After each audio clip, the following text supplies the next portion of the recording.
Bonjour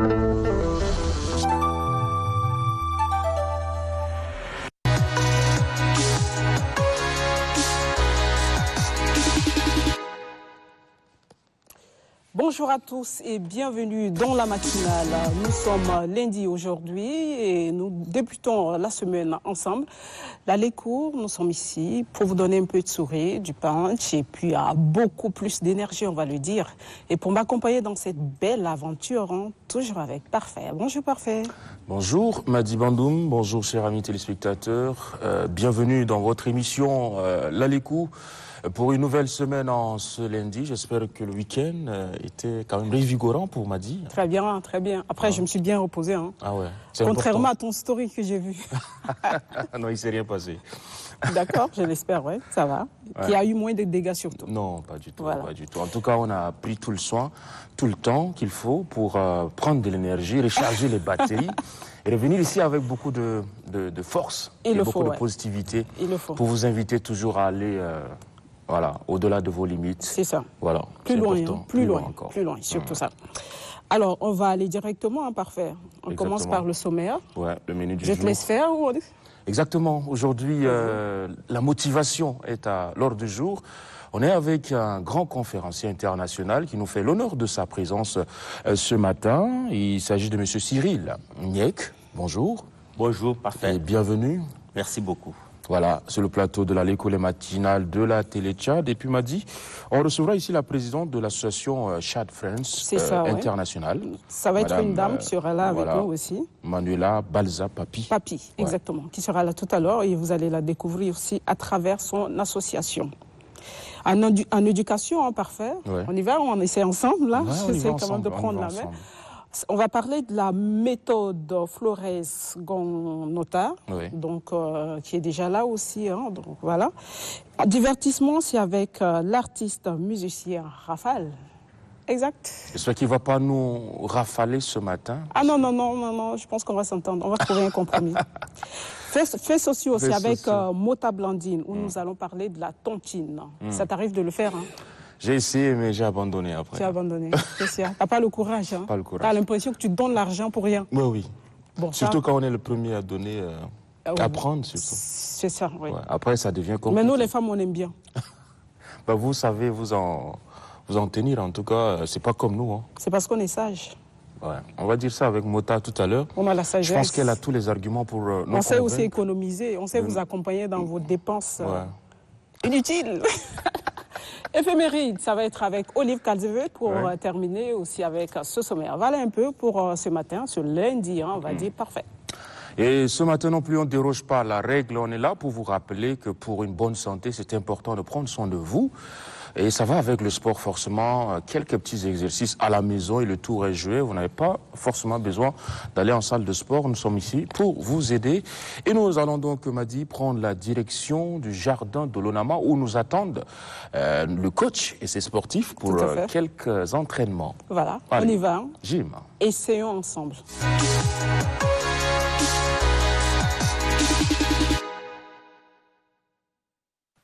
Bonjour chers téléspectateurs, bienvenue dans notre émission Gym Direct. Aujourd'hui, on va faire un peu l'échauffement, le renforcement musculaire, plus les abdominaux et les gainages. Allez, on commence par l'échauffement, tout doucement, on sautille.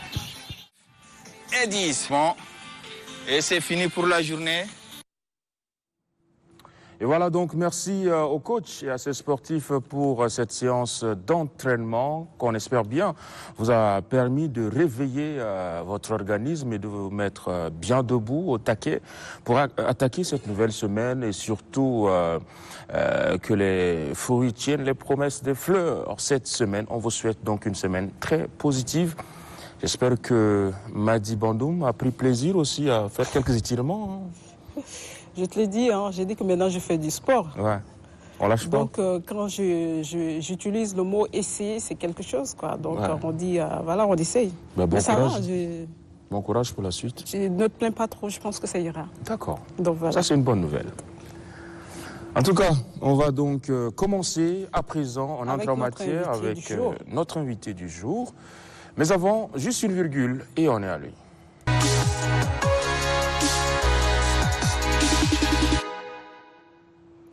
Et notre invité du jour est Monsieur Cyril Niek, qui est avec nous sur ce plateau. Il est coach professionnel et il va nous parler de la programmation neurolinguistique comme catalyseur des performances professionnelles et de l'employabilité. Ça, vous allez bien? Bonjour. Oui, merci beaucoup, Madi. Je vais très bien. Bonjour. Ouais. Merci. Ça va? Ça se passe bien? Très bien. Vous êtes coach professionnel? Oui, coach professionnel certifié en PNL, programmation neurolinguistique. D'accord. Bon, on va s'essayer aussi, on va se prêter à quelques jeux tout à l'heure aussi, hein, puisque vous êtes coach, on aura certainement besoin de vous. Moi, j'ai envie de comprendre le lien entre, quand on dit neuro, on se retrouve quelque part dans la science, en médecine. Ensuite, on revient quelque part là pour trouver linguistique, qui est la littérature. Le lien entre ces deux, ça donne quoi? J'allais même dire entre les trois, parce que programmation est dans l'informatique. En plus, il y a aussi la programmation qui est l'informatique. C'est un langage informatique. Exactement. Oui, alors c'est les fondateurs, hein, oui. Les fondateurs de la PNL qui est née aux États-Unis dans les années 70. Alors c'était un jeune étudiant de doctorat en psychologie, pour comprendre déjà d'où ça vient, qui, sa question de recherche, c'était quelle est la différence qui fait la différence entre les personnes qui ont du succès dans la vie et celles qui n'ont pas de succès dans la vie. Il étudiait l'excellence humaine. Alors du coup, il s'est rapproché d'un professeur qui, lui, était linguiste. Alors évidemment, il y a une influence du langage qui est là. Alors la PNL, c'est la programmation neurolinguistique. Et c'est pour dire quoi? C'est pour dire que chaque être humain, nous tous, nous sommes programmés. Nous sommes programmés pour être, nous sommes programmés pour ressentir, pour faire.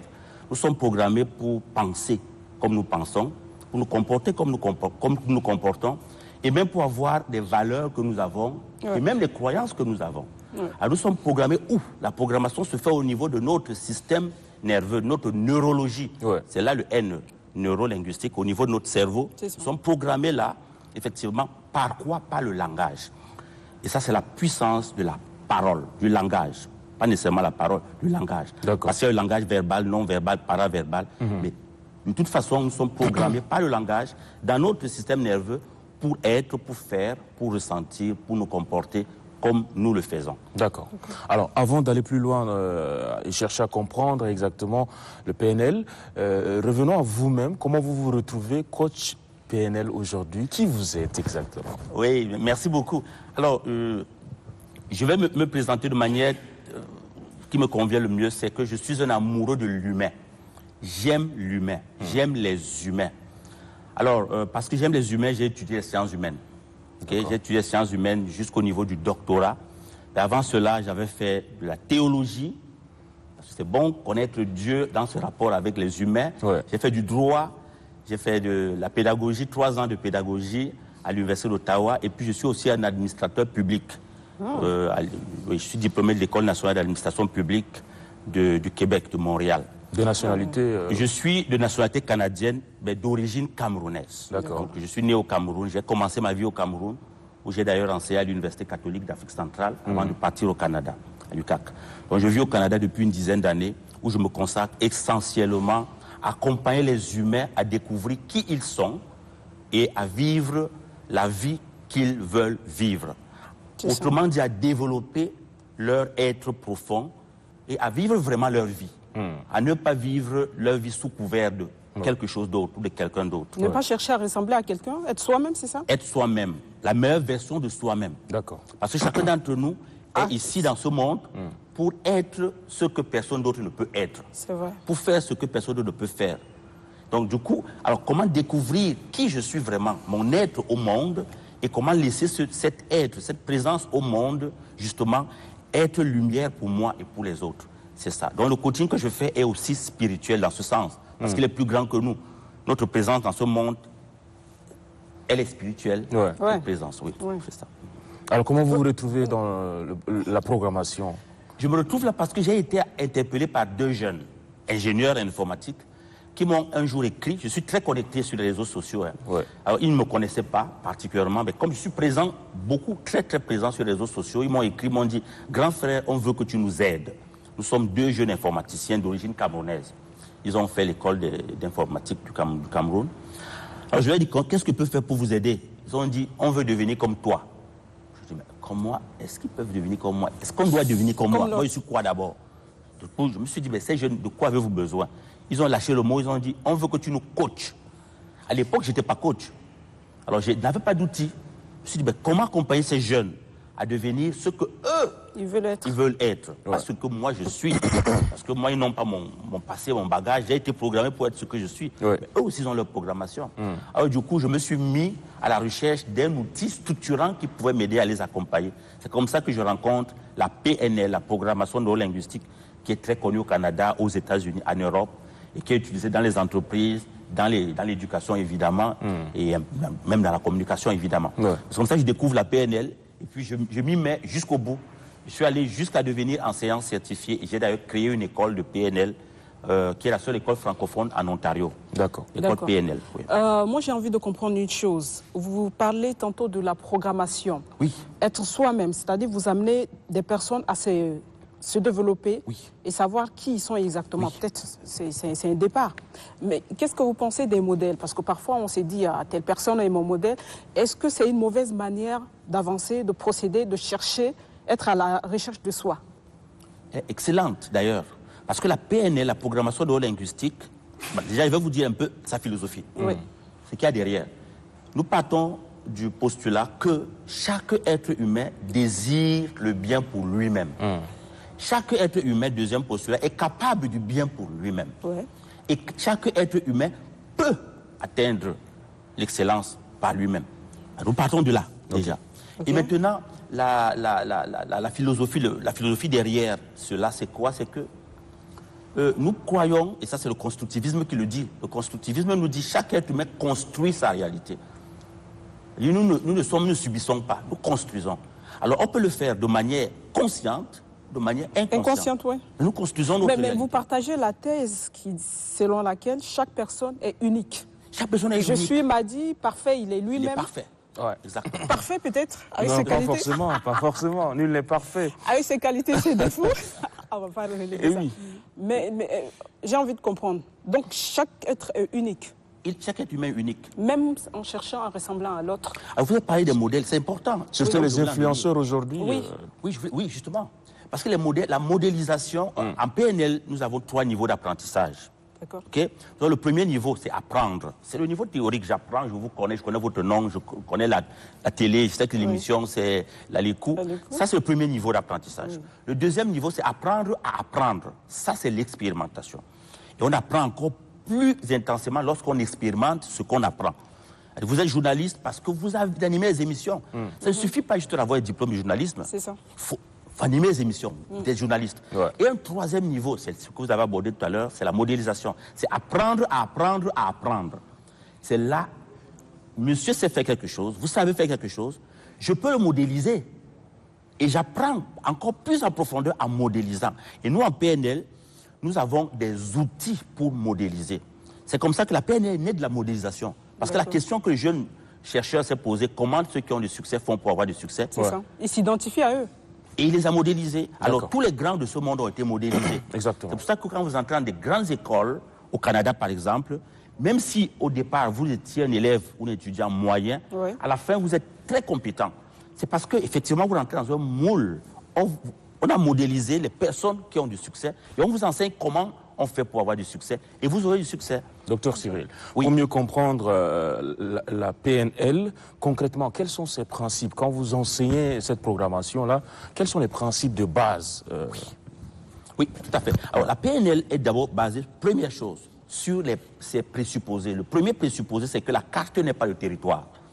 Je dis, ma carte, c'est ma carte, ce n'est pas la carte de monsieur, ce n'est pas votre carte, ce n'est pas la carte de Madi. Je dis, ma représentation du monde est la mienne. Et elle est unique, elle est la mienne. Même si nous vivons tous la même réalité, on ne se la représente pas de la même façon. Et il y a un autre postulat qui est très important.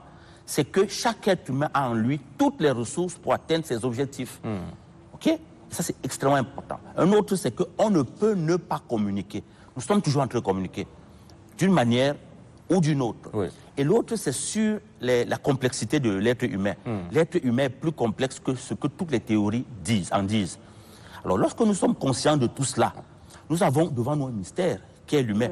Alors, comment ce mystère va-t-il faire pour vraiment trouver sa place dans ce monde et impacter, rayonner, alors il faut lui donner les outils qui permettent à cet être humain lui-même de développer les ressources qu'il a en lui. Donc moi, comme coach, je ne vous apporte rien d'autre que... Je suis comme quelqu'un qui appuie un interrupteur. Et la lumière, c'est vous qui l'avez. Et elle va éclairer chez vous et elle va éclairer autour de vous. Et nous avons des techniques et des outils. C'est ça surtout que je voulais dire. Oui. La TNL a beaucoup de techniques et des outils, beaucoup. Mais comment vous arrivez à détecter le caractère d'une personne afin de l'accompagner? Ce n'est pas les questions. Notre outil comme coach, c'est les questions. Le coach ne donne pas les conseils. Oui. Le coach ne vous dit pas quoi faire. Il vous pose des questions. À partir des questions, par exemple, je vous pose la question, que savez-vous de la télévision tchadienne? Vous allez me dire quelque chose. Oui. Vous posez une autre question. Comment le savez-vous? Oui. Comment avez-vous fait pour le savoir? Oui. Vous voyez donc, ces trois questions vous amènent à... À partir de là... Vous allez me dire tellement de choses, je peux écrire un livre. Alors que je n'ai rien fait, j'ai juste posé trois questions. D'accord. À partir de ces questions, ça débloque en vous et puis vous vous mettez à rédiger. Alors, quels sont les bienfaits, les avantages de la PNL? Une excellente question. La PNL est justement... Moi, je considère que la PNL, c'est un trésor de l'humanité. Les bienfaits, c'est que quand je découvre qui je suis, moi, j'ai découvert qui je suis à l'âge de 40 ans, quand j'ai fait la PNL. Et avant, j'avais beaucoup étudié. J'avais enseigné à l'université. Quand j'ai découvert la PNL, c'est comme si je m'approprie ma vie désormais. Et je décide dans quelle direction je veux aller. Et puis, la PNL, le bienfait déjà, c'est que je me découvre, je me connais, et puis je fais les choix conscients. Je deviens consciemment compétent de ma vie. Je ne subis plus les aléas, l'inattendu, l'erreur, etc. Non, non, ça c'est minimisé. Donc ça c'est le premier. Deuxième, c'est que je peux faire maintenant, décider de comment, ça c'est les stratégies, parce que la PNL travaille beaucoup avec les stratégies. Décider comment je veux aborder ma vie. Quelles sont les stratégies que je mets en place pour atteindre mes objectifs dans la vie? Parce que la PNL te permet de te fixer un projet de vie, d'avoir un projet de vie. Et avec ce projet de vie, tu as les stratégies pour y arriver. Mais la PNL est utile au niveau de l'éducation, par exemple. Parce que ça permet à la personne, ou aux jeunes, ou à l'enseignant, peu importe, aux parents, de se connaître lui-même, de reconnaître ses émotions, de les accepter et de les gérer surtout. Ouais. Parce que nos émotions nous bouleversent. Il y en a qui ne savent pas gérer les émotions, ils passent à côté de leur vie. Ils peuvent même commettre des crimes parce qu'ils ne savent pas gérer les émotions. Ça, c'est très important. Mais aussi, si vous voulez bien, je vais terminer. C'est au niveau des croyances. La PNL te permet de découvrir tes croyances et tes valeurs. Les valeurs, c'est qu'est-ce qui est important pour moi dans la vie. Parce que ce qui me motive, c'est ce qui est important dans ma vie. Docteur, j'étais en train de sourire depuis un moment, mais je vous suis naturellement. Parce que j'ai une dame là en face de moi qui me dit c'est bon, il faut arrêter. Par contre, c'est tellement intéressant. Tellement intéressant qu'on aurait voulu accorder 1h30 entièrement. J'ai aimé, j'ai envie de poursuivre, d'aller encore plus loin. Évitez-moi, je reviens. Vivement. Merci beaucoup. Vous avez un calendrier surchargé. Après le Tchad, c'est pour votre première fois ici, hein? Oui, c'est ma première fois d'arriver au pays de Toumaï. C'est ma toute première fois. Alors, j'ai animé 2 conférences ici. Une, c'était au CEFOD vendredi dernier. Une autre à Hek Tchad, chez le docteur Ali. C'était excellent. Et là, je m'en vais au Cameroun. Et puis en Côte d'Ivoire, où nous organisons le salon international de la PNL à Abidjan, du 25 au 27. Puis nous repartons au Sénégal. Je repars au Canada pour revenir en décembre, continuer la tournée africaine. Je serai ici au Tchad l'année prochaine. D'accord. On vous attendra de pied ferme. Parce qu'on est intéressé, on voudrait complètement s'intégrer, pourquoi pas, à la programmation. Et beaucoup de journalistes dans le monde entier font la PNL. D'accord. Très puissant. Merci beaucoup. Je vous reviendrai là-dessus. Merci. Et en face de vous, on a un monsieur qui vous a suivi de très très près, avec qui vous avez fait connaissance. Tout à l'heure, monsieur Moussa Tchoubou, vous avez tellement accordé d'importance à ce que disait tout à l'heure le conférencier aussi. Hein. Oui, parce qu'il y a un certain ancrage, pour dire. Vous savez, il a parlé de constitutionnisme, de la théorie de Piaget, il a parlé de l'éducation et tout. Et bien évidemment, c'est que moi, je vais également expliquer ou parler le sujet que j'aborde tout à l'heure a une certaine congruence. Et puis la nécessité pour ces enseignants-là également, pour qui nous faisons ce travail, de faire le PNL. Alors, permettez qu'on prenne une courte pause et on est à vous. D'accord.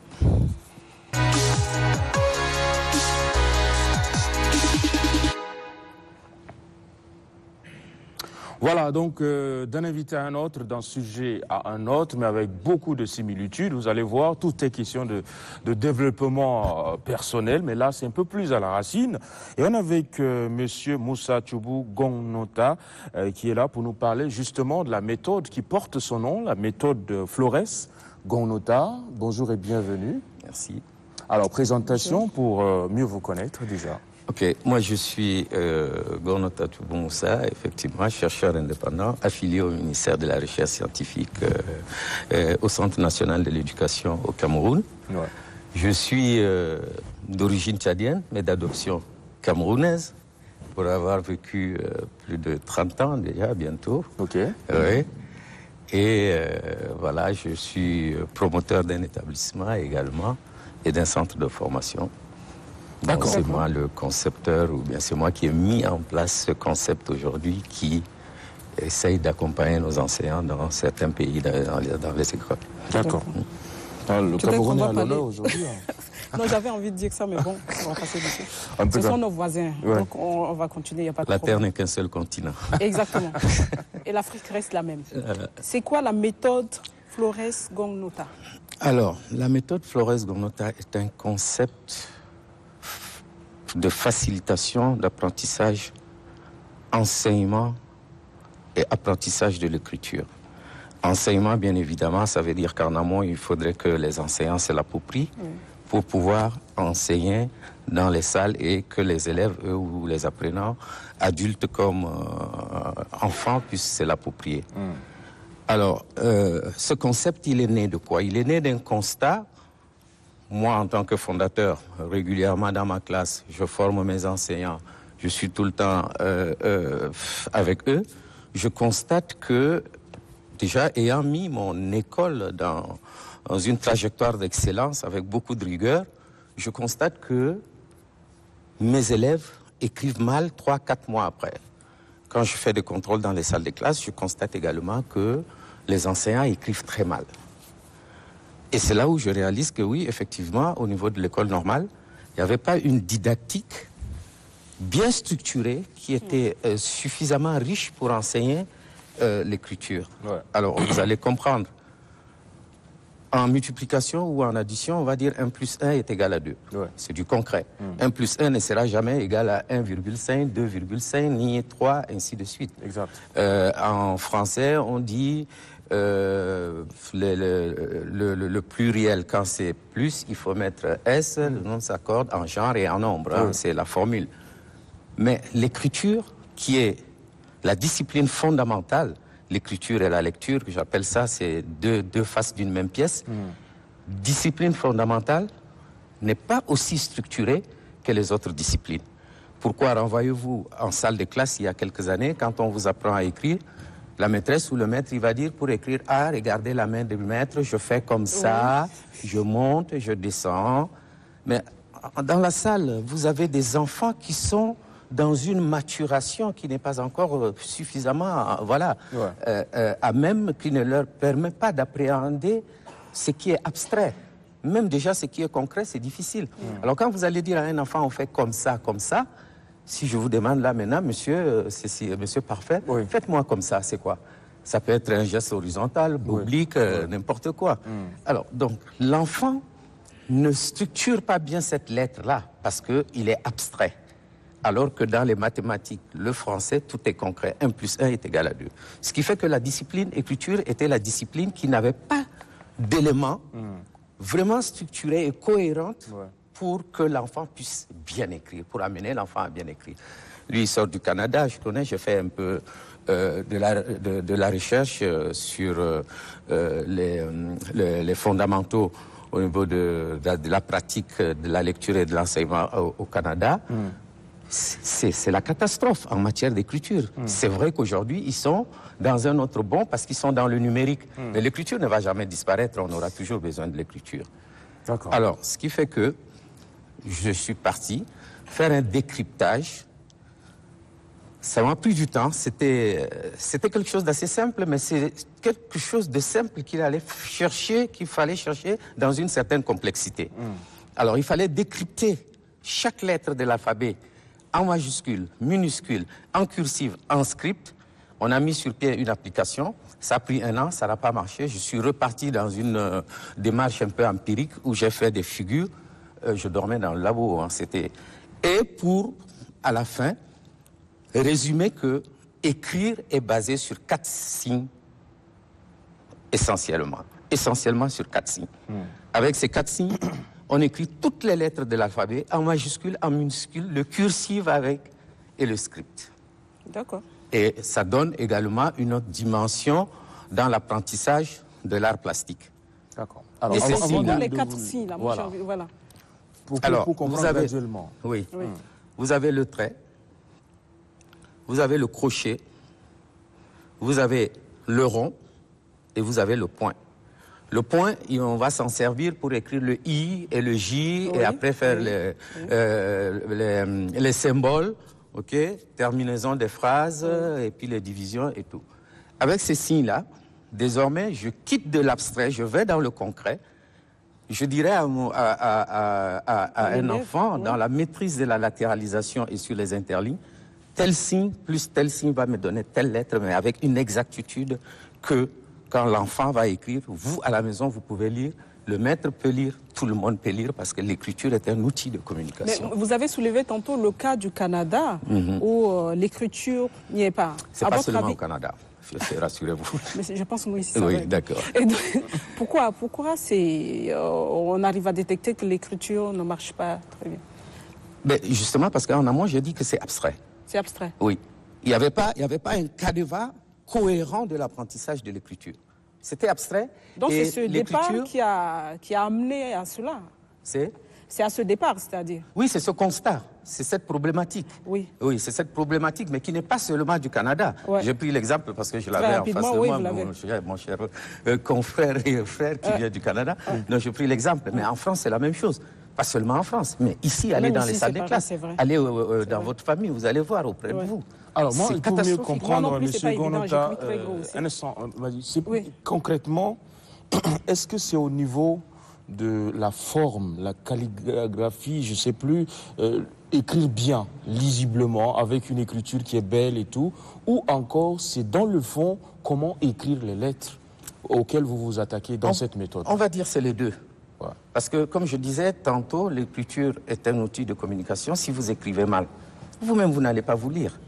Regardez, on a eu des cas où des enfants ont, pour écrire union ou univers, vous voyez que le N en cursive, quand c'est mal écrit, on a l'impression que c'est un U, on a l'impression que c'est un V.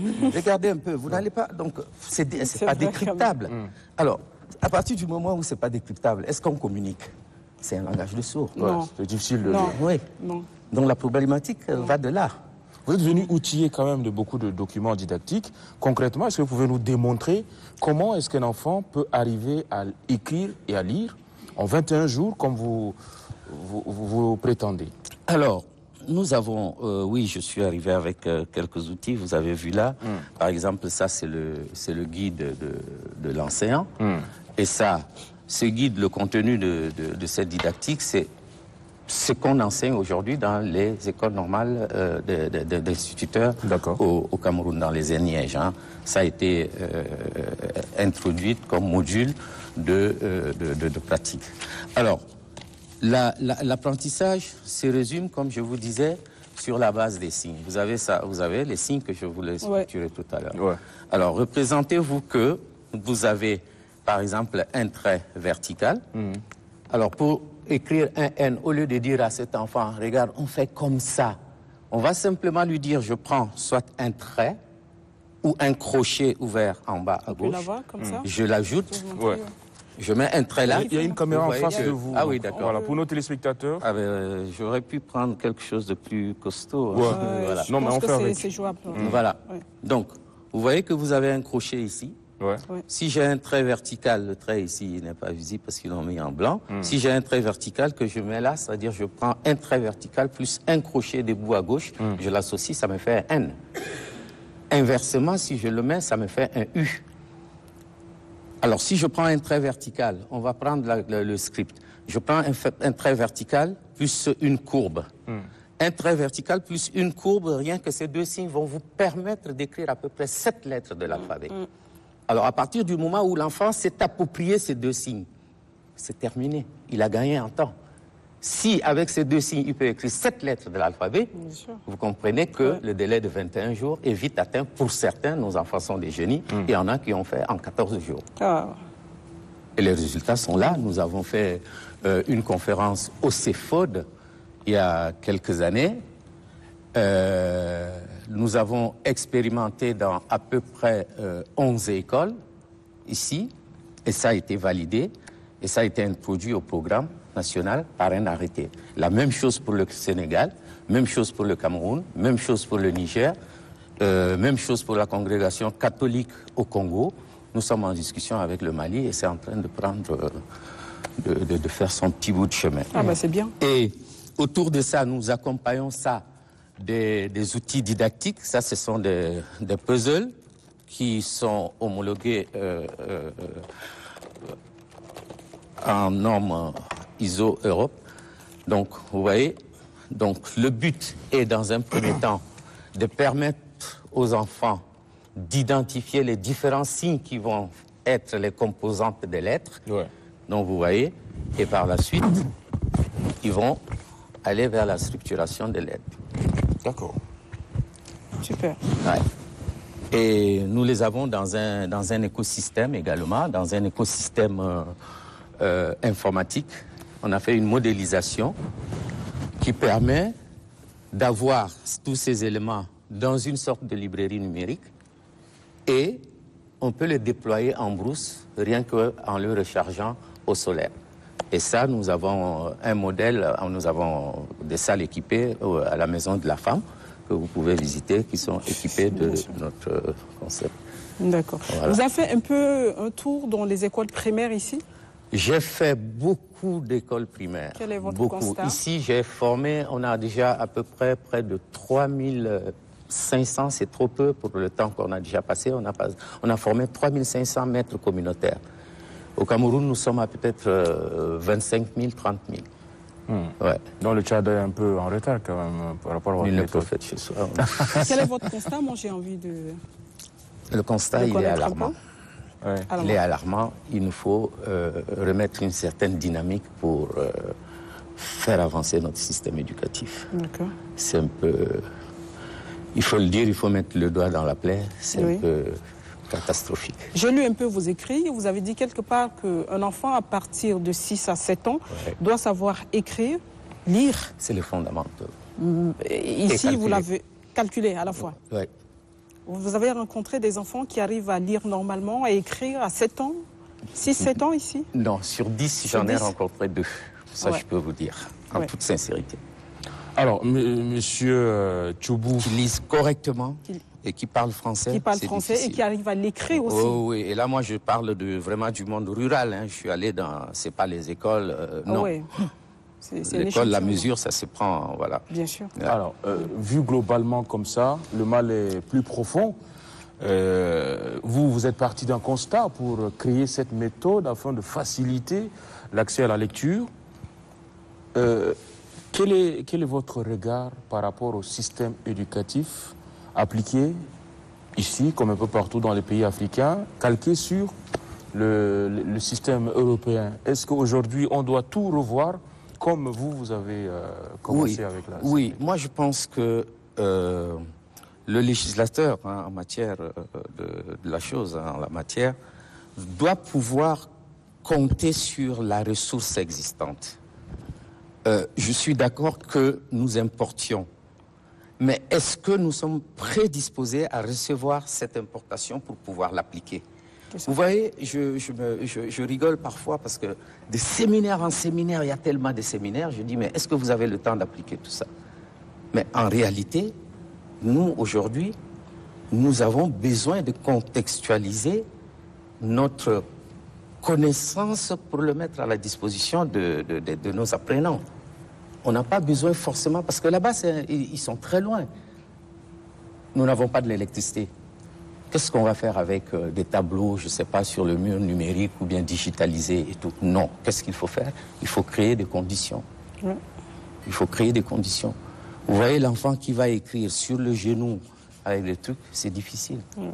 c'est pas possible. Nous, on a mis sur pied un type d'ardoise pour permettre à ceux-là qui sont assis de pouvoir écrire, d'accrocher je l'avais, hein, je dois l'avoir quelque part, le cahier sur cette ardoise-là qui est rigide, qui va permettre d'écrire. Mais sinon, qu'est-ce que vous voulez qu'on fasse? C'est difficile, on ne peut pas. Il faut contextualiser et il faut compter sur la ressource existante, ne pas négliger cette ressource-là. Ça veut dire je vous dis, au Sénégal, on m'a déroulé le tapis. C'était extraordinaire le résultat de ce qu'on a fait. Mais la difficulté qu'on a ici à implémenter, c'est dommage. Ouais. D'où l'importance de se connaître finalement. Africain, Tchadien, on doit se connaître, non, docteur Cyril? Ça fait partie des grands défis auxquels on doit s'atteler aujourd'hui. Les Africains, les Tchadiens doivent repenser peut-être l'école ou la manière d'apprendre. Oui. Moi, je pense que ça, c'est une programmation, c'est-à-dire reprogrammer, parce que ce que je n'ai pas dit aujourd'hui, c'est qu'on a la possibilité de déprogrammer en nous ce qui n'est plus utile et d'installer ce qui est utile. Alors, ce qui est utile aujourd'hui, c'est compter sur nous-mêmes, sur nos propres ressources. Et c'est là où je suis parfaitement d'accord avec lui. Et compter sur nous-mêmes, parce que nous connaissons notre anthropologie. Nous connaissons ce dont nous avons besoin, mieux que quiconque. Bien sûr. Merci à tous les deux d'être passés, très enrichissant. Ces deux entretiens mis l'autre bout de l'autre. En tout cas, merci beaucoup d'être passés et on espère vous retrouver très prochainement pour faire bénéficier nos téléspectateurs et nous aussi, on en de ces profite, larges connaissances. En tout cas, merci à vous deux. Bon vent. C'est un plaisir. La suite de la Léco juste après une courte pause. Afol, depuis la version c'est dans Gambay caché à l'Iribarania. Autolsi c'est dans français, c'est cassé ban. Oui. Bon, Goran n'a pas encore ça en main. Voilà, c'était là le clip de Rafale qui est déjà avec nous sur ce plateau. Vous allez le voir tout à l'heure. La suite de la Léco, c'est avec la présidente de l'association Tchad Friends International. Elle va me corriger parce qu'elle parle bien l'anglais aussi. Manuela Balzar Papi. Oui. Bonjour madame et bienvenue. Bonjour. Comment se porte votre association? Très bien. Très bien. Oui. Voilà. Donc une petite pause, on revient à vous alors. Ok.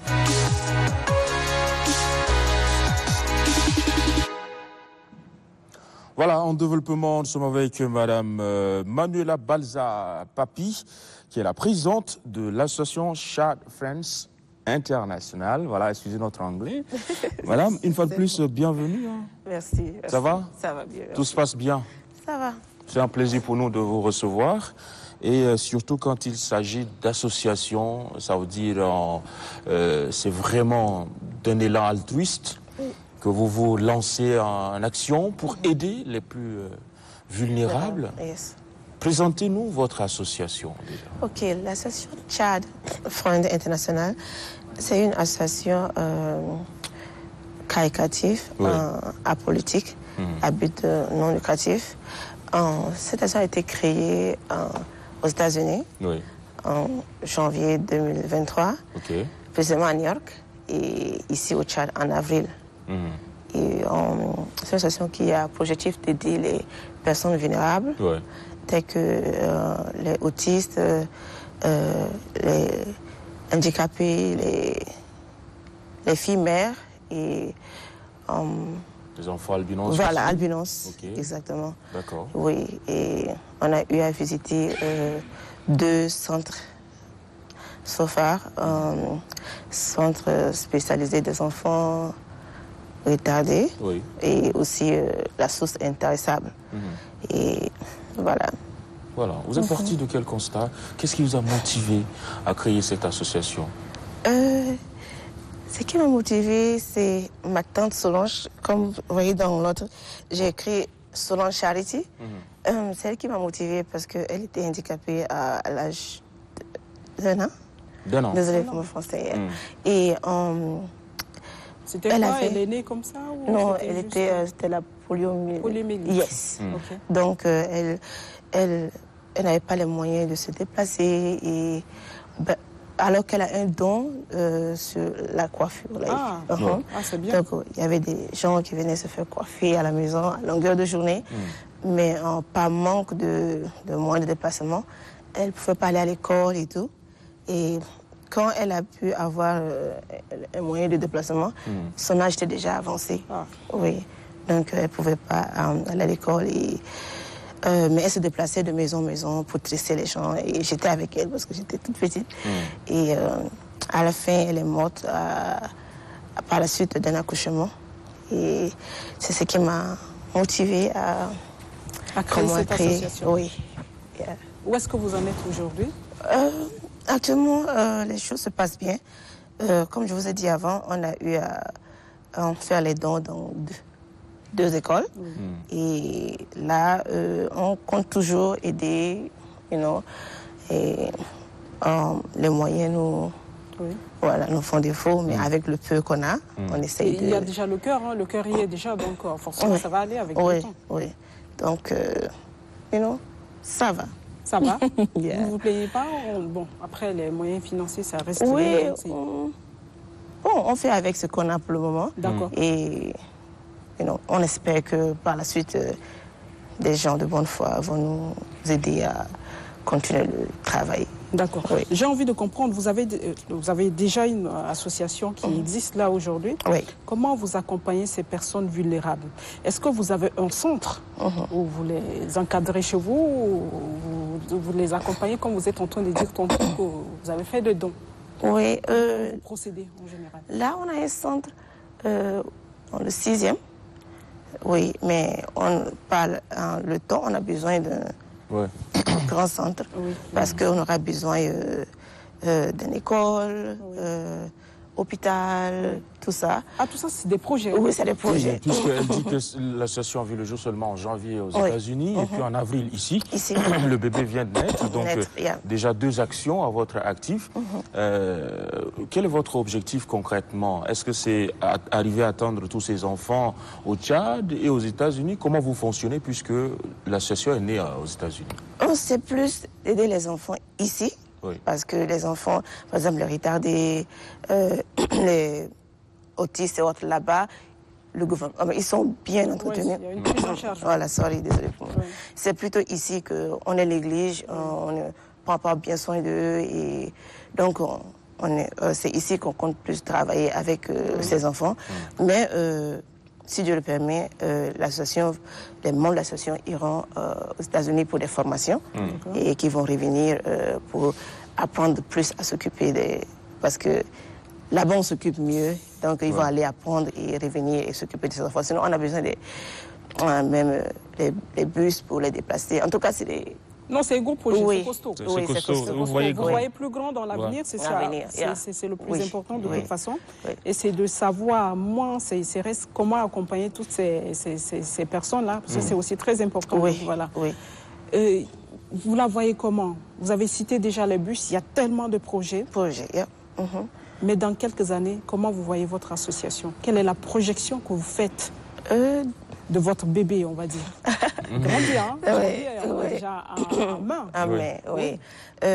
On espère que d'ici quelques années, l'association va aider, réaliser beaucoup de choses qui va aider, parce que notre but, c'est d'aider ces enfants à être utiles pour la société et pour notre pays. Oui, parce que là-bas aux États-Unis, il y en a qu'on les forme tellement bien qu'ils arrivent à travailler dans la société et tout. Donc, notre but, c'est de réaliser beaucoup de choses qui vont aider ces enfants à être indépendants. C'est ça. Et parce qu'ils ont besoin d'être reconnus dans la société comme des gens normaux. Et voilà. Donc, le but, c'est de... Concrètement, quel était votre déclic? Parce que vous nous avez montré cet hommage à votre tante Solange. Voilà, ça c'était depuis l'enfance. Vous avez gardé ça en vous pendant des années. Vous avez fait votre chemin. Et pourquoi est-ce que un de ces 4 matins aux États-Unis, vous vous êtes dit, je me jette à l'eau, je crée l'association maintenant? Quel était le déclic? Est-ce que c'est parce que sur place, il y avait des choses qui se passaient ou une personne qui vous a inspiré? Oui, il y a quelques personnes qui m'ont inspiré. Et il y a longtemps que j'avais ça. je pensais à aider les enfants. Et il y a quelques personnes qui m'ont inspiré. À partir du cas de votre tante déjà. Voilà. C'est un déclic, hein? Oui, c'est un déclic. Et je me suis dit, ok, comme j'ai duré aux États-Unis, j'ai fait plus de 10 ans. J'ai dit, bon, il est temps pour moi de rentrer et essayer de, tu vois, aider.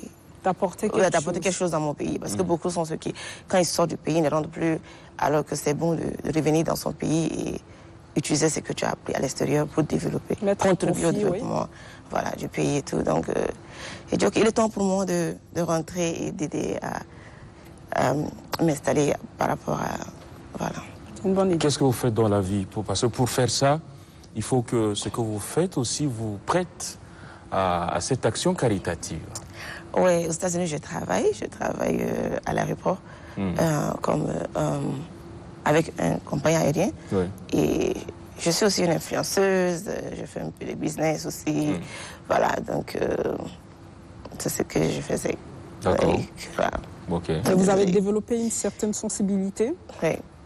Oui. Pour essayer d'amener des personnes à se relever. À se relever, exactement. Et je vois comment ces enfants sont traités là-bas et ici. Je me dis non, il faut qu'une personne se lève pour essayer de changer les choses. D'accord. Voilà. C'est un cœur qui parle. Bah oui. Mais vous n'allez pas quand même vous battre seul, c'est une association. Est-ce que vous êtes bien entouré? Combien de membres compte votre association aujourd'hui? L'association est composée de 10 personnes. On a la présidente qui est moi, on a le vice-président, on a le SG, on a le conseiller de... Tout un bureau. Voilà, voilà, composé de 10 personnes. Ouais. Et vous comptez accueillir d'autres membres? D'autres membres, oui. C'est resté ouvert? Oui, c'est ouvert. L'adhésion, c'est à 10 000 francs et 5 000 francs mensuels. D'accord. Voilà. Donc, le parfait peut vous rejoindre. Je pense qu'il a un cœur pour bien cela. sûr. C'est quelqu'un qui aime bien aider. Et puis, voilà. Au-delà de tout, tu as une association, toi aussi. Oui, en création, mais j'ai fait quelques actions caritatives dans la orphelinat et tout. Mais bon. Donc ça m'intéresse au plus haut point. Il est vous êtes welcome. Donc il y a un candidat qui est là. Je vais mettre à l'anglais déjà. Moi, je reste de loin, je vous observe. On ne sait jamais. Merci beaucoup d'être passé. Si vous avez un message important qui vous tient à cœur, c'est le moment de le passer face à cette caméra. Ok, d'abord, pour les dons qu'on a fait, j'aimerais remercier le ministre du Genre et de la Solidarité qui nous a assistés, Amina Longo, pour donner les dons qu'on a fait dans les 2 écoles. Il nous a assistés et j'aimerais remercier pour cela. Et quelques membres aussi de l'association qui ont contribué. Et là, je remercie la Télé Tchad de nous avoir invités. Et je profite de l'antenne pour demander à tous ceux qui veulent nous aider, ils peuvent nous aider de nous contacter et pour qu'on puisse, parce qu'on a besoin d'un centre, on a besoin de beaucoup de choses. Donc, voilà. Madame Manuela Balza Papi, on vous souhaite surtout un bon vent. Merci beaucoup. Beaucoup de courage dans ce que vous faites. Continuez à faire parler votre cœur, parfait aussi. Bah oui. Faites-le bien. On va le faire ensemble. Ouais. Merci beaucoup. Ça fait plaisir aux âmes, comme on dit. Donc voilà. Merci. Bon courage à vous et puis bon retour chez vous surtout. Merci beaucoup. Merci. La suite de la découvre, je suppose, et on vous revient.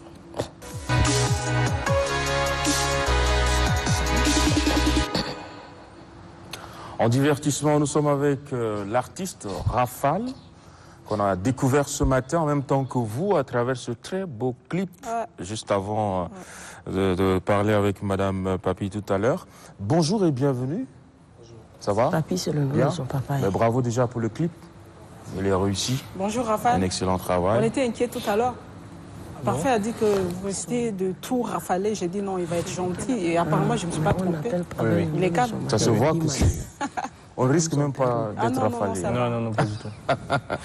Pourquoi oser se faire appeler Rafale? Bon, Rafale, c'est...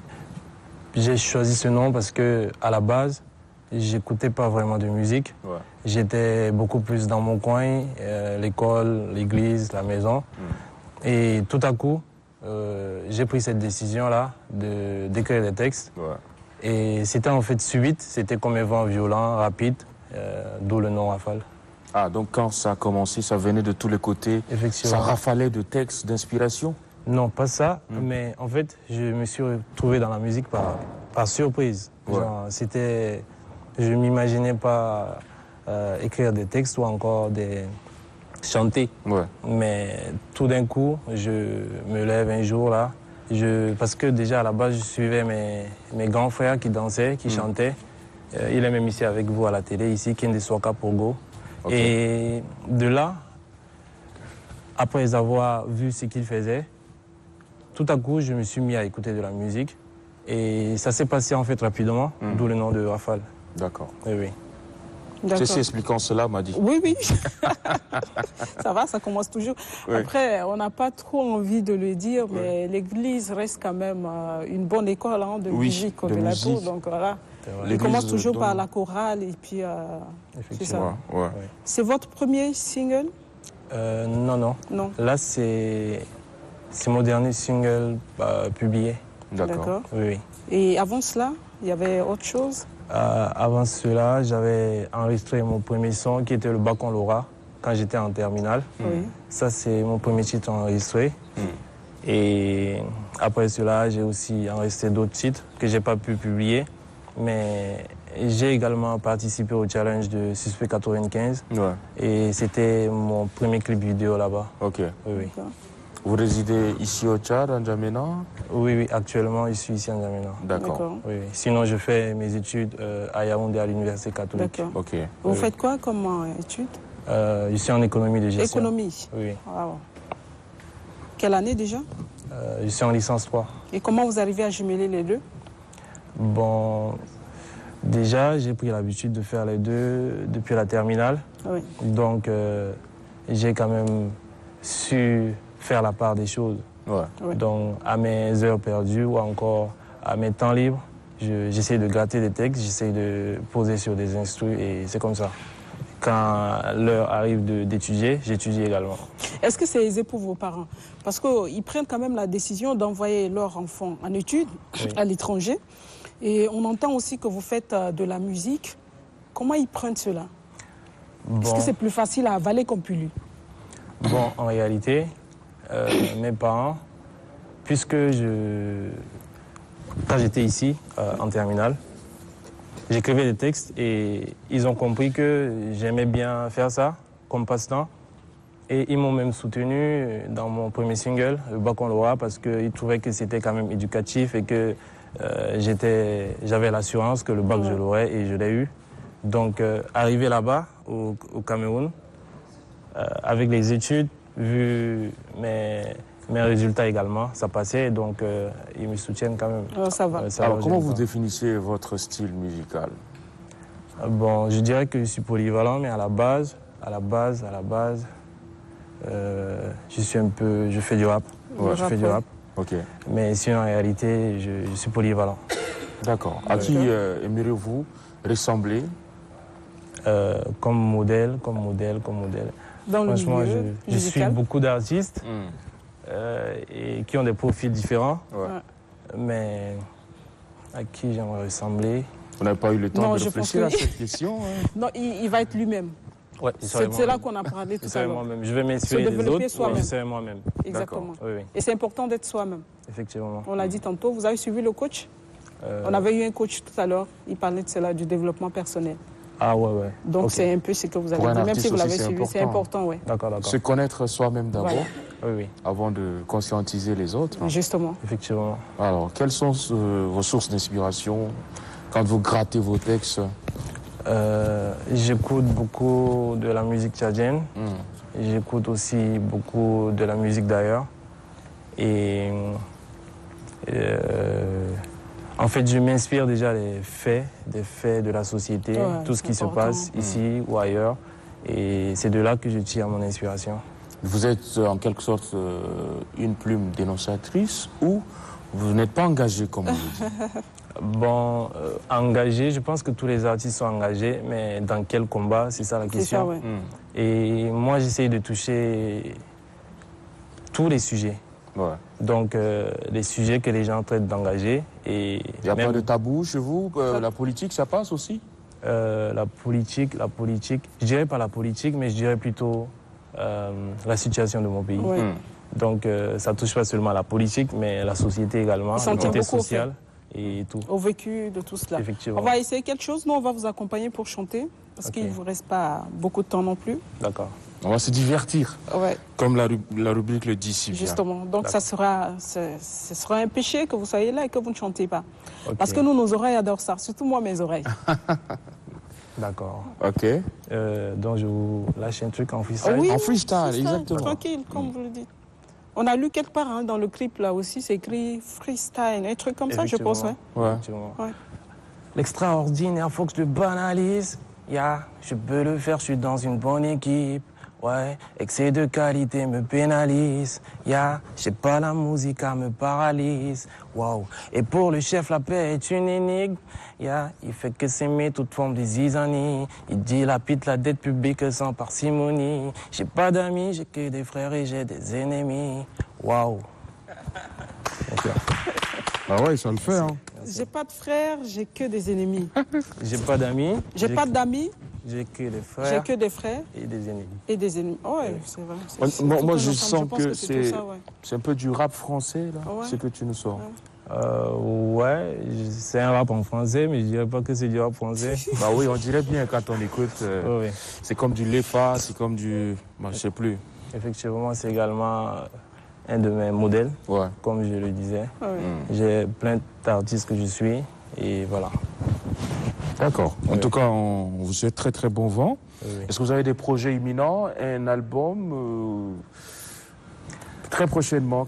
À quoi doit-on s'attendre? Bon, là maintenant, j'ai un single que je dois encore balancer. Et pour l'album, je pense que c'est pas encore le moment avec mes études. Je dois terminer ma licence, je dois commencer un master. Et l'album, je pense que je le ferai quand je serai vraiment assis et que je serai prêt. Et là maintenant, vous priorisez clairement les études, hein, avant tout? Oui, parce que déjà j'aime l'économie, mais j'aime aussi la musique. Et du coup, je suis obligé de faire les deux. Je peux pas... Bah, les deux vont naturellement ensemble. Il faut de l'argent pour faire la musique. Effectivement. Donc, je suis obligé de faire l'économie pour avoir l'argent et faire mon album. Et vous investissez dans la musique? Effectivement. Vous êtes déjà accompagné ou vous faites cavalier seul jusqu'à là? J'ai une équipe formée de 3 personnes. C'est-à-dire, il y a moi, il y a mon ami Salim Jouan qui est mon manager et mon photographe. Il y a aussi mon réalisateur, Rodolphe Dibé. Et voilà. D'accord. Il y a aussi ma famille et mes amis. C'est pas mal. Hein? Il a de la chance d'avoir sa famille. Bah oui, effectivement. C'est bien. Vous avez cette chance. Merci. Rafal, merci. Oui, merci. Merci d'être venu. D'accord, merci à vous. Qu'est-ce qu'on peut vous dire? Bon, bonne carrière musicale. Ça le fait, merci. Ça le fait? Oui. D'accord, et à fond, hein? D'accord, merci. On attend des beaux clips surtout. Oui. Que vos rêves, vos vœux se réalisent surtout. Merci. Vous voyez comment? Être une grande star? Moi, chanter en face de combien de public? De milliers de personnes? Bon, je me vois beaucoup plus comme un artiste qui apporte une plus-value à la société. Donc, quand on écoute mes sons, on tire quelque chose au moins, peu importe. Donc, c'est mon objectif. C'est très bien. Effectivement. Vous ne vous voyez pas star interplanétaire, non? Ça, c'est pas votre dada? C'est également bien de se faire écouter par plusieurs personnes. Mais se faire écouter, oui, mais dire quoi? Donc, mon but, c'est le message que je... Vous voulez parler d'abord aux gens? Effectivement. S'il y a 10 personnes qui écoutent un bon message, je priorise ça comparé à 20 000 personnes qui n'écoutent rien du tout. D'accord. C'est bien. Je sens qu'il a un fond, là, intéressant. Il est intéressant. Il est posé, hein? Parce que le nom Rafal, mais on s'est dit, c'est chaud, mais là, c'est très bien. Il nous a adouci, là. On est devenu plus calme, donc on ne peut même pas faire de bruit, on ne peut rien dire. En tout cas, on est de cœur. On est avec son tempo. Allez, on va donc remercier aussi Madame Manuela Balza Papi. Voilà, un nom, c'est pas évident quand même d'être passé nous parler de son association Chad Friends et l'artiste Rafal. Très bonne journée à tous les deux. La suite de la Lécou, juste après ça. Hors de Love avec notre jeune artiste pétri de talent que nous avons eu à recevoir ici sur ce plateau. Trop Ficette, on vous souhaite beaucoup d'amour ce matin. Voilà, ça nous permet d'accueillir ici nos deux chroniqueuses pour finir en beauté. Mota Darnas Blandine et Kalzebe Olive, bonjour. Les filles. Bonjour. Ça va, bienvenue. Bonjour, parfait, bonjour Madi. Et puis je profite pour vous souhaiter bonne fête à tous les enseignants catholiques. En train de suivre la télé parce qu'aujourd'hui c'est leur journée. Ah, d'accord. Vous avez bien fait de recevoir déjà ce matin des gens qui parlaient de l'enseignement. Ouais. C'est important. Exactement. Bonne fête à vous donc et bon courage. Ouais. On est avec Mota Darnas Blandine. Je pense qu'on va faire l'économie des jingles et tout. Ouais. On va directement à l'action. Mota, on va parler de tontines. Oui. C'est vraiment en vogue en ces derniers temps. Les tontines, c'est quoi exactement? Alors pour faire simple, les tontines sont des conventions qui sont incluses entre plusieurs personnes qui s'entendent donc pour avoir des acquisitions. Ouais. Les gens peuvent faire des tontines pour s'acheter des terrains, faire des tontines pour les pots alimentaires, faire des tontines pour se construire des maisons, faire des tontines pour des soins.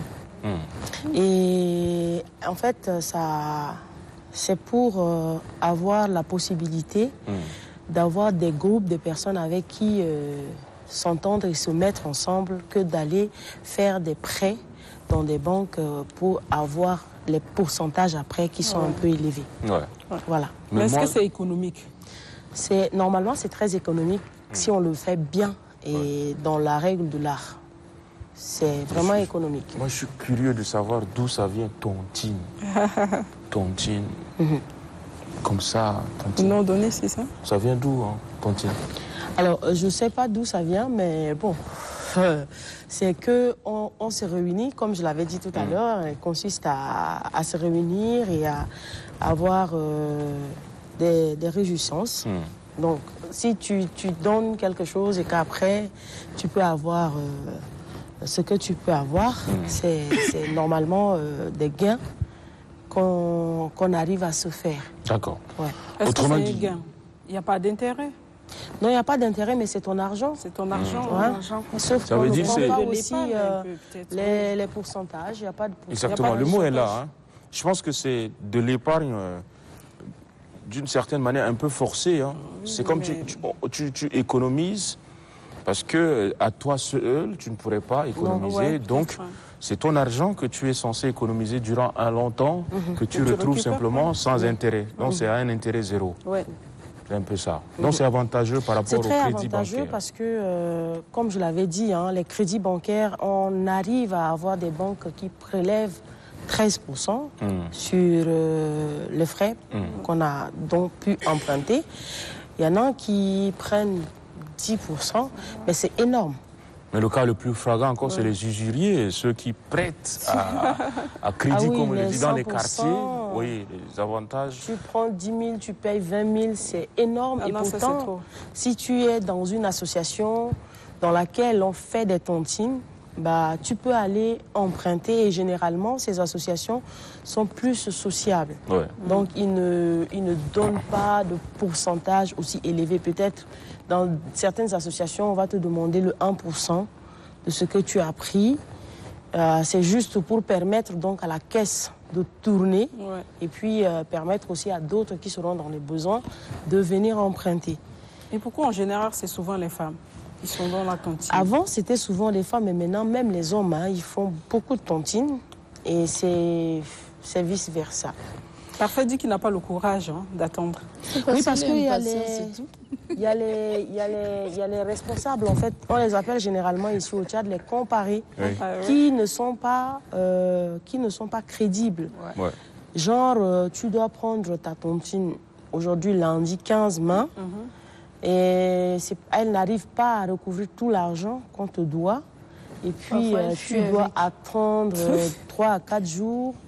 Il y en a qui ne sont pas du tout honnêtes, qui peuvent même prendre l'argent des autres et fuir avec. Donc c'est ce qui décourage et ça démotive certains qui n'ont jamais essayé d'essayer. Mais sinon, si on le fait avec des personnes de bonne moralité, je pense que ça peut donner. Alors, quel est le conseil quand on est dans une tontine? Est-ce qu'il faut prendre avant ou vers la fin ou bien au milieu? Non, ça dépend de ta capacité, ça dépend de comment tu veux. Est-ce que si tu prends au début... de ces projets aussi. Oui, si tu prends au début, est-ce que tu seras à mesure de donner 100 000, 50 000, le 15, 50 000, le 30, il y en a qui le font certainement seulement à la fin du mois. Donc si tu prends à hauteur de 200 000, est-ce que tu seras à mesure de payer les 200 000 jusqu'à échéance? Ça dépendra de ta capacité et puis du projet que tu veux réaliser avec ta tontine. Alors, le revers de la médaille, quand on parle de tontine, c'est quand on n'a pas les ressources financières stables pour payer. Par exemple, nombreuses sont ces femmes au foyer, femmes de ménage, qui n'ont aucune source de revenus et qui comptent peut-être sur ce qu'elles vont avoir, les popotes. Ça crée beaucoup de problèmes. On ne sait pas d'où est-ce que les femmes sortent l'argent des tontines. Alors, c'est l'économie. Hein. Je pense que quand on a une facilité de gérer sa ration, pour une bonne femme, on arrive toujours à épargner sur ce qu'on nous donne déjà pour le mois, pour la popote. Là, on dit le je retiens. Si ça s'appelle les je retiens, mais non, après, de toute façon, quand on prend la tontine, on revient, on investit quand même à la maison. Donc ça ne fait pas... Non, on ne peut pas. On investit sur les enfants, toujours sur les popotes. Et puis, sur l'habillement. Monsieur aussi prend parfois, il dit, mais bon, sur ton argent, là, est-ce que tu peux me prêter? Il prête donc. C'est déjà très important. Mais il nous prête toujours de l'argent. Oui, et puis il ne donne pas. Il ne donne pas, c'est ça le problème. Il ne donne pas. Il donne pas. Il y en a qui ne remboursent jamais. Et puis après, quand on te donne la popote du mois, on dit, mais bon, la dernière fois, j'ai pris 50 000 avec toi. Tu vois si tu peux retirer. Mais attends, je retire et puis ça reste quoi? Tu vois, les hommes, ils sont un peu... genre quoi, franchement. Des fois, ils font comme s'ils ont oublié, en fait. Ils font comme ils ont oublié. Et puis quand tu le rappelles, il te dit, mais c'est pas moi qui t'ai donné l'argent de la ration. Attends, tu as donné, là, tu as géré. Non, Mota, je pense que ce qui est important à passer comme message ce matin, c'est de dire aux femmes de ne pas se mettre dans des tontines où elles n'ont pas de capacité de payer. Non, tu sais qu'on fait des tontines par niveau. Hein. Il y a des gens qui, dans des quartiers, comme tu le dis si bien, les femmes de ménage, qui peuvent faire des tontines de 500 francs et même, par semaine. Oui, par semaine, de 250 par semaine. Et elles arrivent à s'en sortir. Tu sais que si tu as 250 la semaine et que pour ta ration, tu peux mettre 50-50 à côté, ça te fait 250 et que tu peux donner la tontine. Mais n'est pas aller faire des tontines de 150 000 ou encore de 5 000, tu n'as pas de revenus. De 30 000, tout en sachant que tu ne peux pas avoir ça tout le temps. Il y a des gens qui, aujourd'hui, qui travaillent, mais qui font des tontines à hauteur de 1 million, 2 millions. Ils savent que nous sommes 4, et si je dois donner 2,5 millions, tu donnes 2,5 millions, on sait qu'à la fin du mois, quelqu'un peut faire quelque chose avec. Mais ça, ils sont sûrs de leur rendement. Mais maintenant, où je suis, je ne peux pas aller faire des tontines de 200 000 le mois. Non. Vous savez tous que je ne peux pas et que vous aussi, vous ne pouvez pas.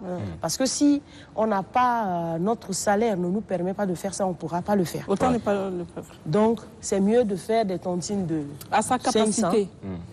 2 000, 3 000. Et des femmes qui font ces tontines de 2 000, 3 000, 5 000 s'en sortent mieux. Parce que c'est vraiment automatique. Non, c'est clair. Il y a tellement d'avantages. Tellement d'avantages. Et il y a des commerçantes, en fait, elles ne vendent pas grand-chose. C'est des arachides, c'est les tourteaux, c'est l'huile, c'est des tomates, c'est de l'ail. Mais ça donne. Parce que à force de vendre, tu as le retour et puis voilà. Surtout qu'il faut miser sur une part qui n'est pas complètement, qui ne peut pas entrer dans la gestion fonctionnelle au quotidien. Voilà. C'est qu'on peut mettre de côté en fait. Ça veut dire que ça te force un peu à faire de l'économie, donc parce que c'est pas évident avec les tâches de tous les jours. Voilà. Mais il y a des groupes aussi de tontines qui se créent. Maintenant c'est trop c'est trop connu. On peut être dans un même groupe de tontines, mais n'est pas donner les mêmes montants. Ouais. Nous sommes là, moi je peux par exemple recevoir la tontine, je dirais, je peux recevoir jusqu'à hauteur de 50 000. Donc à mon tour, la personne qui peut me donner 50 000 me donne 50 000 et à ton tour, je te restitue tes 50 000. Maintenant, il y en a qui disent que non, moi j'ai pas la possibilité donc de donner 50 000, je vais donner 10 000. Et c'est toujours les trésorières là qui s'arrangent à faire le travail, qui notent pour ne pas délaisser, pour ne pas frustrer après les uns et les autres. Donc dans des groupes de tontines, comme je l'avais dit tout à l'heure, hein, c'est plus le social qu'on voit. Donc je pense qu'on peut miser vers là avec notre capacité, avec ce qu'on peut donner, pour ne pas après fuir et dire que la dame de tontine est en train d'arriver, on va se cacher, on dit aux enfants, mais il faut lui dire que je ne suis pas là. Et généralement, quand on a déjà bouffé, c'est difficile de s'afficher en fait. Hein. Merci. Voilà. Merci Mota Blandine. Pour ce lundi, je suis sûre qu'à la sortie, nous aussi, on va créer notre groupe de tontines. Ouais, pourquoi pas. On va se créer. On a beaucoup de tontines, c'est lourd. Voilà, tu as vu, hein, voilà, pour elle seule, elle est dans beaucoup de tontines, donc c'est lourd. Parce que c'est asphyxiant, il ne faut pas aller au-delà de ce que tu gagnes. Non, pas du tout. Après, tu n'es pas flexible dans le mois, en fait. On ne sent pas quand est-ce que vous prenez vos tontines. On ne sait pas. Non, tu ne peux pas savoir parce que est-ce que tu as contribué? Est-ce que tu as contribué? Ton salaire non plus, on ne sait pas. Donc, bon, déjà, on vous prête, vous nous remboursez. Pour que je revienne dans les tontines, faites-moi manger quand vous prenez vos tontines. Mais c'est bizarre. Et moi, quand je prends la tontine, c'est comme si quelque chose me pousse, dit achète ça, donne à manger aux gens. Donc, je suis là comme ça, j'organise une fête à la maison pour rien. Et puis, on mange l'argent, la tontine, la disparaît. Mais alors après, je me dis, mais pourquoi j'ai fait la tontine? Est-ce que c'est pour la fête? Il faut revoir ton cas. C'est pas intéressant. Oui, mais donc après, hein, c'est pas trop beau. Comme Parfait dit qu'il ne mange jamais, peut-être que c'est les petits bonbons, les jus, les conseils qu'on mange souvent au bureau, c'est peut-être dû à l'argent de la tontine. Allez, on est à 26 minutes après 8 heures. On va donc se tourner vers Kalzebe Olive. Bonjour Olive. Bonjour. Comment ça va ce matin? Ça va. D'accord. Il y a les news. Hein. Le journal Le Progrès nous annonce que suite aux attaques des hommes armés dans le Niapende, j'y arrive, plusieurs villages de cette localité se vident de ses habitants. Ils quittent, ils ont peur. On espère que d'ici là, les autorités en place ou bien le gouvernement, l'État tchadien va trouver une solution. Parce que c'est pas normal que les habitants d'un village quittent par peur et tout. Et il y a la saison pluvieuse qui arrive. Hein. Il faut qu'ils soient stables pour cultiver et tout. Sinon, on va mourir de faim. Trouvez une solution, s'il vous plaît. C'est important. Message très fort. Très fort. Ouais. Surtout, on a la chair de poule là. C'est dans mon village. Ah, c'est ton village. C'est énorme. C'est pas bon du tout. Lundi 15 mai, journée mondiale de la famille. Hein. Et comme tous les téléspectateurs, on est déjà une famille. Je vous souhaite le meilleur. Hein. Bonne fête à nous. Famille. Nous sommes famille Lalékou. Exactement. Et puis on va commencer la semaine avec le célèbre slogan de Barack Obama. Yes, we can. Oui, nous pouvons le faire. Oui, tu peux encore le faire. Hein. C'est pas fini. Oui, tu peux encore réussir. Oui, tu peux encore devenir ministre. Oui, tu peux encore finir tes études. Oui, tu peux encore commencer la tontine de Mota. Mais bien sûr. Oui, tu peux encore prospérer. Oui, tu vas encore guérir. Oui, oui, à tout. Hein. Tout ce qui est positif, c'est lundi. D'accord. Comme Parfait aime le dire. Qui dit lundi, dit motivation. Voilà. Donc c'est lundi, on s'élève. Oui, tu peux le faire et tu vas y arriver. On a confiance en toi. Hein. Et tous les Tchadiens croient en toi. L'avenir du pays, là, ça dépend de nous tous. Donc oui, nous pouvons le faire. Encore et encore. Avec un peu de force et de détermination, pardon. On va y arriver, tous. À fond la caisse. Ouais. Et puis, la météo, est-ce que j'ai besoin de dire? C'est entre 44 et 45. Aïe. C'est comme ça toute la semaine. Nous. J'ai dit ça la semaine passée, on ne m'a pas cru. Vous avez vu vous-même. Lundi jusqu'à vendredi. 44, 45. Donc, on boit beaucoup d'eau. On se repose. On mange moins salé. D'accord. Conseil. Merci pour ces sages conseils, Olive, qui met un terme à la Ligue ce matin. Merci Mota, Blandine. Je vous en prie. Voilà, Madi, on se donne rendez-vous mercredi. Le mercredi, oui. Avec un peu plus d'énergie, hein. Ce lundi c'est un peu... Ah ouais, hein. C'est la fatigue et tout. La fatigue du week-end. En tout cas, on vous souhaite une très belle semaine, fructueuse surtout. Prenez bien soin de vous, Prenez soin de mais vous. aussi des autres. Là, les cours à la maison.